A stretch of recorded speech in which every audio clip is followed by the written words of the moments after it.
And then at a certain point, the revolution seemed to be turning against them. Begs the question again, who was AK? How did he take power?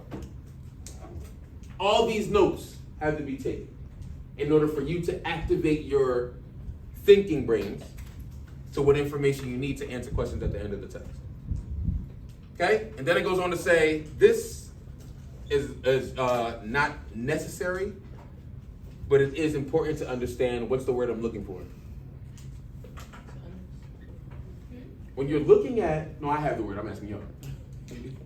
Tiana was like, Mr. Antoine? I was like, I have the word. So, when you're reading details about a specific text, and then there are some other details that add on to it, what does that mean? Sure. No, it builds on the key ideas. She don't have to. It builds on the key details. What else?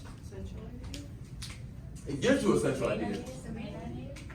Nope, it ends up as the main idea. So I'm thinking about, let me ask this another way. I'm thinking about important information. There are big details that we need, that we read about. Then there are other details that support those big details in a text. There are other details that support those big details in the text. What is that word known as?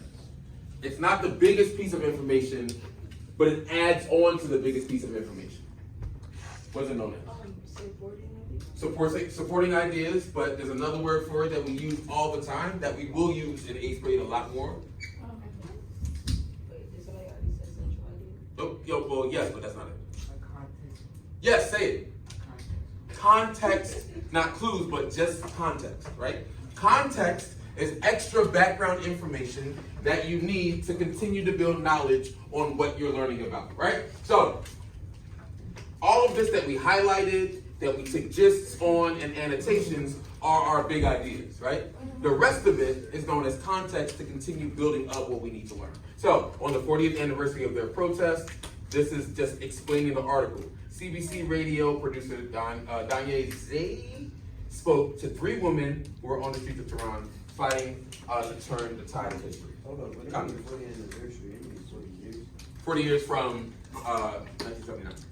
Oh, Yeah. Right? What's 40 from 1979? like this year, like No. 2 years from now. 3 years from now. 2019. 2019. Good, thank you. So, just to recap, we started reading. We took notes on the title because that's where we get our first and the most important piece of information from to learn about what we're reading. I already put down a subject, right? Iranian woman. I have my setting, my when, and my where. This is important to me as a reader to understand what was stolen, because I know what stolen is. And then I start taking gists and notes about what's going on. Immediately, there are 2 questions to be asked. Question number 1 reads what for me, Chicago? What's the topic of this article in the first 3 paragraphs? Have we answered that question already? Yeah. Where? No, I mean, sure, you did it for homework, but according to the text, have we answered this question? Oh, yeah. From what we've read already. Yes. Where is it? On the left. On the left? This? Up? The subject? This? Another word for subject is? Topic. Right? So, according to my gists, I've already answered number 1.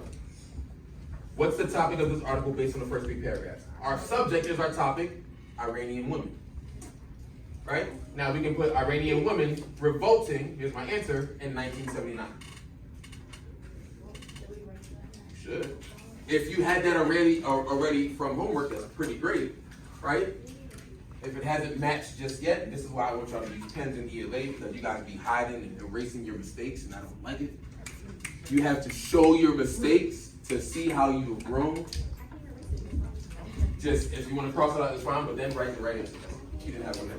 Yeah, my bad.